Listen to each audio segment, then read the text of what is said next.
के आसपास के ही होंगे, कैस्ट्रॉल वाले ही भाव होंगे, थोड़ा बहुत इधर उधर।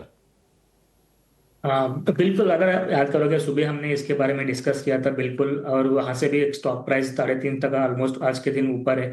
तो मुझे लग रहा है कि आरबीएल में देखा है, जैसे मैंने भी सुबह भी बताया था, एक गोल्डन क्रॉसओवर बोलते हैं हम लोग, शॉर्ट टर्म का मूविंग एवरेज जो है लॉन्ग टर्म का मूविंग एवरेज को क्रॉस करता है। तो ये क्रॉसओवर हो चुका है स्टॉक में।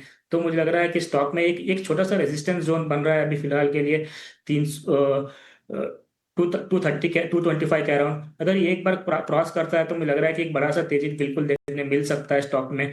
तो मैं मुझे लग रहा है कि किसी के पास ऑलरेडी एग्जिस्टिंग है तो बिल्कुल होल्ड करना चाहिए कुछ टाइम पीरियड के लिए, पर पेशेंस से होल्ड करना चाहिए। मुझे लग रहा है कि ऊपर 250 से 260 लेवल्स की भी देखने मिल सकते हैं टाइम पीरियड में। लेकिन ओवरऑल सेटअप अभी थोड़ा सा पॉजिटिव अभी भी इंडिकेट कर रहा है मुझे। तो हायर टॉप हायर बॉटम बिल्कुल इंटैक्ट है। तो मेरा तेजी का माहौल कंटिन्यू रहेगा आरबीएल में। को लेकर तेजी का व्यू। इस बीच आप देखेंगे तो पिछले कुछ मिनटों में जो बाजार बिल्कुल कह सकते हैं कि सोया हुआ था, सुसुप्तावस्था में था, थोड़ी रौनक आई है। निफ्टी आपको दिखेगा 30-35 अंक ऊपर इस वक्त। निफ्टी बैंक में जो गिरावट थी करीब 200 अंकों के आसपास की, अब वो रह गई है 38 अंकों के आसपास की, और हो सकता है कि निफ्टी बैंक में हरे निशान में आ जाए। थोड़ी सी शॉर्ट कवरिंग का सहारा मिल रहा होगा निश्चित तौर पर, और आधे घंटे के आसपास का ट्रेड रह गया है, तो ये एक्शन दिख रहा है 24,900 के आसपास है, क्योंकि हालांकि 24,800 के आसपास है निफ्टी, और वहीं पर एक रेजिस्टेंस भी थोड़ा फेस करता हुआ दिखेगा। देखते हैं कि वो लेवल पार करके क्या निफ्टी सस्टेन कर पाता है, ये देखने वाली चीज होगी। फिलहाल 50 अंकों की तेजी है, और लोअर लेवल से करीब कुछ मिनटों पहले हम देख रहे थे कि 24,720 730 के आसपास के स्तर थे, तो वहां से तेजी ठीक ठाक तौर पर आती हुई दिख रही है। निफ्टी बैंक आ गया हरे निशान में, 18-20 अंक ऊपर निफ्टी बैंक कारोबार कर रहा है। 200 अंक नीचे था, फिर से 55,400 के आसपास, 55,400 500 की रेंज में आके फिर से वहां थोड़ा हमने फिसलने का ट्रेंड देखा है। तो ये एक नोटिस करने वाली चीज है निफ्टी में, निफ्टी बैंक में। एक और स्टॉक जो लास्ट आवर के ट्रेड में थोड़ा मूव दिखा रहा है वो है सन फार्मा। सन फार्मा, लक्ष्मीकांत जी, आप किस तरह की चाल देख रहे हैं सन फार्मा की? फार्मा में एक अच्छे खासे करेक्शन के बाद आज हल्की सी एक रिकवरी तो आई है, बट देखना होगा कि अपने जो प्रीवियस की हर्डल है उनके ऊपर ये सस्टेन हो पाता है कि नहीं हो पाता है।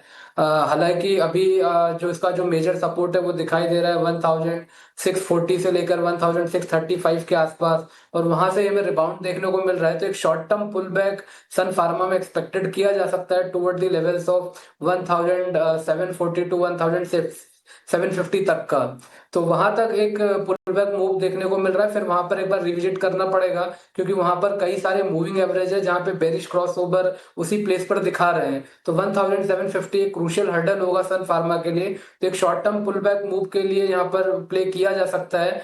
यहाँ पर जो स्टॉप लॉस बन रहा है 1660 का लेकर चले, और 1750 के तक के टारगेट हम एक शॉर्ट टर्म मूवमेंट में देख सकते हैं। के चार्ट्स 2% की तेजी इस वक्त दिखा रहे हैं। फार्मा स्पेस में हम देख रहे हैं फार्मा हेल्थ केयर डायग्नोस्टिक के पूरा पॉकेट जो है आज बाजार को संभालने का काम लगातार कर रहा है। मार्केट में रिकवरी अटेम्प्ट हो रही है, और ये रिकवरी मंथली एक्सपायरी बस चंद मिनटों में, आधे घंटे में मंथली एक्सपायरी होने वाली है, और कहां तक बाजार रिकवर हो पाता है इस पर नजर रहेगी। लेकिन 24,800 के पार तो इस वक्त निफ्टी ट्रेड बिल्कुल कर रहा है। आरईसी पीएफसी के चार्ट्स को एक बार देखना चाहिए। 1.25% तक की तेजी इन दोनों स्टॉक्स में भी देखने को मिली है। पीएफसी के मुकाबले आरईसी में ज्यादा एक्शन हरीश इस वक्त नजर आ रहा है। क्या राय होगी? करीब 1.5% के गेंस के साथ दोनों ही स्टॉक्स में trade during the entire session दिख चुका है। आईएफसी और पीएफसी का स्टार्ट हम देखते हैं तो पावर सेगमेंट में ये दो स्टॉक्स है जो एकदम साइडवेज कंसोलिडेशन में हो चुके हैं। अगर देखा जाए तो मेजर मूवमेंट नहीं दिखाई दे रहा है आरईसी और पीएससी में कुछ दिनों से। तो मुझे कुछ टाइम पीरियड लग रहा है कि मुझे टाइम पीरियड कंसोलिडेशन चल रहा है अभी भी फिलहाल के लिए। ऊपर की और लेवल्स की बात करते हैं तो लेवल्स में 420 के अराउंड एक इमीडिएट रेजिस्टेंस जोन है आरईसी में। तो मुझे लग रहा है कि एक कंसोलिडेशन है अभी भी कंटिन्यू हो सकता है कुछ टाइम पीरियड के लिए। एक अगर नीचे में कोई बाय करना चाहता है तो बिल्कुल सपोर्ट के आसपास है, तो मुझे लग रहा है कि बाइंग डीप टिप्स में बिल्कुल कर सकते हैं। 400 के करीबन सपोर्ट जोन से। तो मुझे लग रहा है कि ऊपर 520 530 का लेवल 420 और 430 के लेवल्स के लिए ऊपर के, और मुझे रेजिस्टेंस जोन दिखाई दे रहे हैं, वही शॉर्ट टर्म टारगेट्स बन सकते हैं।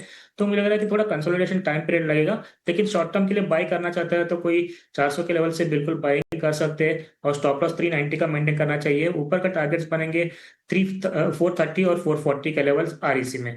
अगर पीएफसी की बात करें, पीएससी में ऐसा कुछ मेजर ट्रेंड नहीं दिखाई दे रहा है, फिलहाल कंसोलिडेशन में है। मुझे लग रहा है कि थोड़ा वेट एंड वॉच करना पड़ेगा इस स्टॉक को, तो मैं अभी फिलहाल के लिए इसमें कोई रिकमेंडेशन नहीं देना चाहता हूँ पीएफसी में।